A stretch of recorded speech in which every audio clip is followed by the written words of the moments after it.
സദാശിവസമാരംഭാം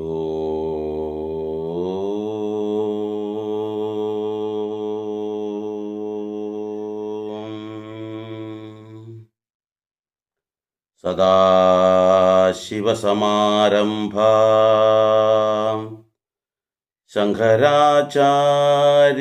മധ്യമാം അസ്മദാചാര്യപര്യന്താ വന്ദേ ഗുരുപരമ്പര. പ്രിയ കുടുംബാംഗങ്ങളെ, ഇന്ന് ഞാൻ നമ്മുടെ സജ്ജനങ്ങൾക്ക് മുന്നിലേക്ക് കൊണ്ടുവരുന്ന വിഷയം എന്നറിയോ?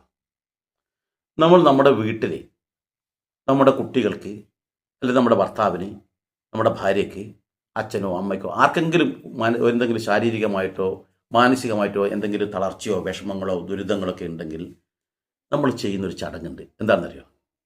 ഒന്നിക്കലും എന്തെങ്കിലും പെട്ടെന്നൊരു ബുദ്ധിമുട്ട് വന്നു കഴിഞ്ഞാൽ ഒരു നാണയം എടുത്തിട്ട് നമ്മൾ അവരിങ്ങനെ ഒഴിയും, ഇല്ലേ? നാണയം അല്ലെങ്കിൽ ചില ആൾക്കാർ എന്താ വെച്ചാൽ നാളികേരം എടുത്തിട്ട് ഇങ്ങനെ ഒഴിഞ്ഞിട്ട് മാറ്റി വെക്കും.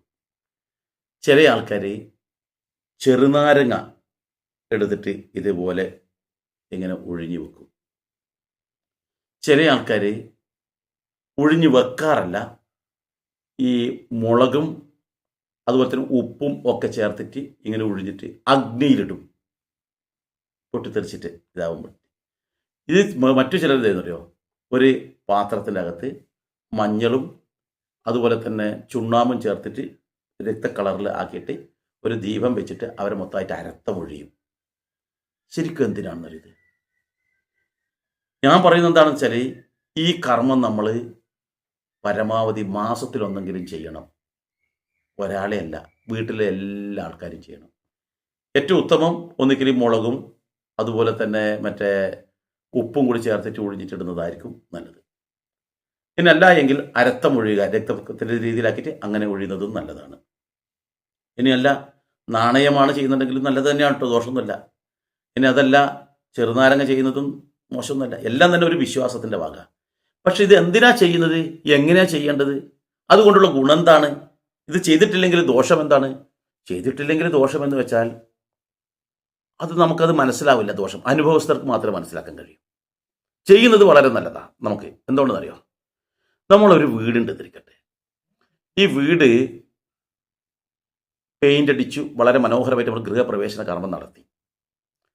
അപ്പോൾ ഗൃഹപ്രവേശനം നടത്തി കഴിഞ്ഞാൽ കുറച്ച് കഴിയുമ്പോഴത്താവും മഴയും വെയിലെല്ലാം ഏറ്റിട്ട് ഇതിൻ്റെ കളറങ്ങോട്ട് മങ്ങും, ഫംഗസ് വരും. ഈ വീടിൻ്റെ ചുമരിനൊക്കെ ഫംഗസ് വരും. അപ്പോൾ ഈ ഫംഗസ് വരുമ്പോൾ നമ്മൾ എന്ത് ചെയ്യും? നല്ലപോലെ ഫംഗസ് ആകുമ്പോൾ വീണ്ടും നമ്മൾ എന്ത് ചെയ്യും? അതിനെ നമ്മൾ ബ്രഷ് കൊണ്ടൊന്ന് ഒഴിയും. ബ്രഷ് കൊണ്ട് ആ വീട് മൊത്തം ഒഴിയും എന്ന് വെച്ചാൽ ഈ ഫംഗസ് തുടച്ച് നീക്കുകയാണ് ചെയ്യുന്നത്. അവിടെ പകരം പുതിയൊരു കളറടിച്ച് ആ ഫംഗസിനെ നീക്കം ചെയ്യുന്നു. ആ വീടിനെ ശുദ്ധമാക്കുന്നു. ആ പഴയ മാലിന്യങ്ങളെല്ലാം കളഞ്ഞ് അതിനെ ശുദ്ധമാക്കുന്നതായിട്ട് നമുക്ക് കാണാൻ പറ്റും, ഇല്ലേ? കാരണം അത് നമ്മൾ ആ ജോലിക്കാർ വന്നിട്ട് അതിന് മൊത്തമായിട്ട് ഒഴിയുകയാണ് ചെയ്യുന്നത് വീടിനെ. നിങ്ങൾ ചിന്തിച്ചിട്ടുണ്ടെങ്കിലും മനസ്സിലാക്കാം. അതുപോലെ തന്നെ വീടിൻ്റെ കാര്യം മാത്രമല്ല, ഈ കൂടിയുള്ള എല്ലാ കാര്യങ്ങളും ഒരു മിഷനാവട്ടെ മറ്റുള്ളതാവട്ടെ നമ്മളെപ്പോഴും തുടക്കുകയും പിടിക്കുകയും ഒക്കെ ചെയ്യുന്നില്ലേ?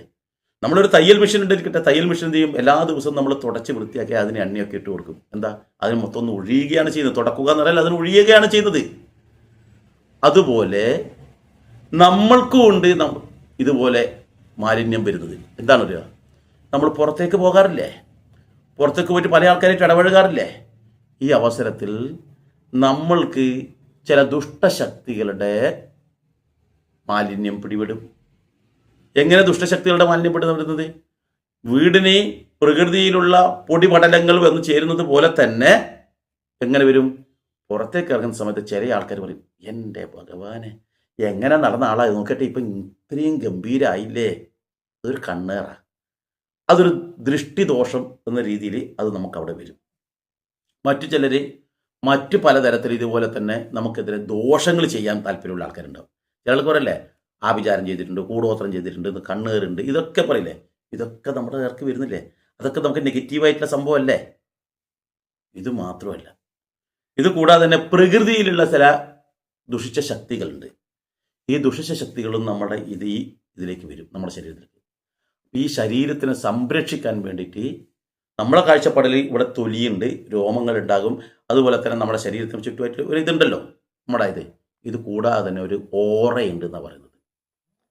ആ ഓറ നമ്മുടെ ശരീരത്തിൽ ഇങ്ങനെ ആഗിരണം ചെയ്തിട്ടുണ്ട്, ചുറ്റോടിട്ട് നമ്മൾ ചില ഫോട്ടോകളിലെല്ലാം കാണാം, മഹാവിഷ്ണുവിൻ്റെയും ശിവൻ്റെയൊക്കെ ഫോട്ടോയിൽ ഈ തലയുടെ ആടെ ഇങ്ങനെ ചെറിയൊരു റൗണ്ട് പോലെ ഒരു വലയം കാണുന്നില്ല, അതുപോലെ നമ്മുടെ ശരീരത്തിലെല്ലാം തന്നെ ഒരു ഓറയുണ്ട് കൃത്യമായിട്ട്. ആ ഓറയെ ചികിത്സിച്ചുകൊണ്ട് ഭേദമാക്കുന്നതാണ് നമ്മൾ ഒരു രാഖി എന്നൊക്കെ പറയുന്ന ഒരു ചികിത്സാ സമ്പ്രദായം തന്നെയുണ്ട്. അപ്പോൾ ഈ ഓറക്കാണ് ഇവർ ചെയ്യുന്ന എല്ലാം വന്ന് തട്ടുക എന്ന് വെച്ചാൽ, ഒരാളൊരു കണ്ണേറ് കാണിച്ചാലും ദൃഷ്ടിദോഷം വന്നാലും അതുപോലെ നമ്മളെ പ്രാക്ക് വന്നാലും പ്രകൃതിയിലുണ്ടാകുന്ന ദുഷിച്ചതായിട്ടുള്ള നമുക്ക് ഇതിലെ പ്രകൃതിയിൽ തന്നെ നമുക്ക് പലതരത്തിലുള്ള ദോഷങ്ങൾ നമുക്ക് വരുന്ന തരത്തിലുണ്ടാകും, പ്രകൃതിയിലുള്ള ദുരിതങ്ങൾ. അങ്ങനെയുള്ള എല്ലാ ദോഷങ്ങളും നമ്മുടെ ശരീരത്തിൽ വന്ന് തട്ടുന്ന അവസരത്തിൽ അത് ഈ ഓറക്ക് കേടുപാടുകൾ സംഭവിക്കും. അപ്പോൾ ഈ ഓറകൾക്ക് കേടുപാടുകൾ സംഭവിക്കുമ്പോൾ അതിനെ നമ്മളൊന്ന് ക്ലീൻ ചെയ്യണം. ആ ക്ലീൻ ചെയ്യലാണ് ഈ പറയുന്ന ഒഴിച്ചൽ എന്നർത്ഥം. അപ്പോൾ ഈ പ്രകൃതിയിൽ നിന്നും പലതരത്തിലുള്ള ദുഷിച്ചത് നമ്മുടെ ശരീരത്തിൽ വരും എന്ന് പറയുന്നത് പോലെ തന്നെ ആ പ്രകൃതിയിൽ ഇപ്പോൾ ഉദാഹരണത്തിന് നമുക്ക് എന്തെങ്കിലും ഒരു ദുഷ്ടശക്തികളുടെ പോക്ക് വരവുണ്ടാവാം, മറ്റ് പലതരത്തിലും നമ്മുടെ ശരീരത്തിൽ ദുഷിച്ചെടുക്കും. ഞാൻ നേരത്തെ പറഞ്ഞ വ്യക്തികളിൽ നിന്നുണ്ടാവാം, വ്യക്തികളുടെ പ്രാക്കിൽ നിന്നുണ്ടാവാം. അങ്ങനെ പലതരത്തിലും നമുക്ക് ദോഷങ്ങൾ ഇങ്ങനെ നമ്മുടെ ശരീരത്തിലേക്ക് വരും. സമയദോഷം കൊണ്ട്, കഷ്ടകാലം കൊണ്ട് പലതും നമ്മൾക്ക് വരും. ഇതാദ്യം നമ്മുടെ ഈ ഓറയെയാണ് ബാധിക്കുക. നമുക്കൊരു കല്ലെടുത്ത് എറിഞ്ഞു കഴിഞ്ഞാൽ ആദ്യം നമ്മുടെ ശരീരത്തിൽ കൊള്ളും, ഉള്ളിലെല്ലാം വേദന ഉണ്ടാവും. ആദ്യം ശരീരത്തിൽ കൊണ്ടതിന് ശേഷം ഉള്ളിൽ വേദന ഉണ്ടാവും. അതുപോലെ ഈ ഓറക്കാണ് ആദ്യം അത് തട്ടുക. അപ്പോൾ എന്ത് പറഞ്ഞാലും ഓറ എപ്പോഴും ശക്തമായിരിക്കണം. അങ്ങനെ ഓറ ശക്തമായ ആൾക്കാർക്ക് അപകടങ്ങൾ വളരെ കുറവായിരിക്കും. നമ്മൾ പറയില്ല, ചില ആൾ ബിൽഡിങ്ങിൻ്റെ മുകളിൽ നിന്ന് വീണിട്ട് ഒന്നും പറ്റിയിട്ടില്ല, ചില ആൾക്കാർ സ്റ്റൂളിൻ്റെ മുകളിൽ നിന്ന് വീഴുമ്പോൾ തന്നെ ചത്തുപോയി, അല്ലെങ്കിൽ അപകടത്തിൽ കിടപ്പിലായി. അവരുടെ ഓറ കുറവായത് കൊണ്ടാണ്. അതുപോലെയാണ് ചില ആൾക്കാർ എന്തുണ്ടായാലും ഒരു ഭൂതപ്രേത പിശാചല മാരണ ലാഭചാരം ഒന്നും അവർ കേൾക്കില്ല. കാരണം അവരുടെ ഓറ വലിയ ശക്തിയുള്ളതാണ്. ഈ ഓറ വലുതാവണം. ആദ്യം വലുതാവണമെങ്കിൽ എന്താണ്, നമ്മൾ സത്കർമ്മങ്ങൾ ചെയ്യണം, ഈശ്വരീയമായ കർമ്മങ്ങൾ ചെയ്യണം.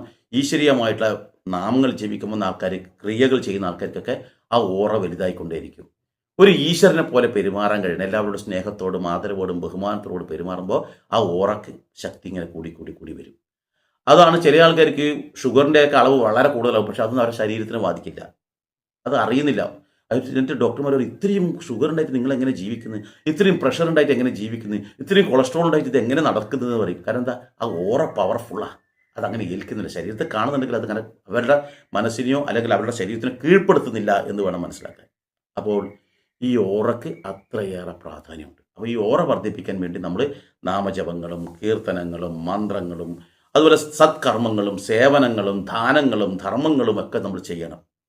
ആ കൂട്ടത്തിൽ ഇങ്ങനെ വന്ന് തട്ടുന്നതിനെ നമ്മൾ ഫ്രഷ് ആക്കാൻ വേണ്ടിയിട്ടാണ് എന്ത് ചെയ്യുന്നത്, നമുക്ക് തട്ടുമ്പോൾ നമുക്കറിയും, ഈ ഓറൊക്കെ തട്ടുമ്പോൾ തന്നെ നമുക്കറിയാം ചെറിയ ക്ഷീണം പോലെയൊക്കെ ചിലർക്ക് തോന്നും.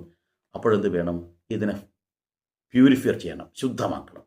അതിനാണ് ചെറുനാരങ്ങ വെച്ചിട്ട് നമ്മൾ ഒഴിയുക.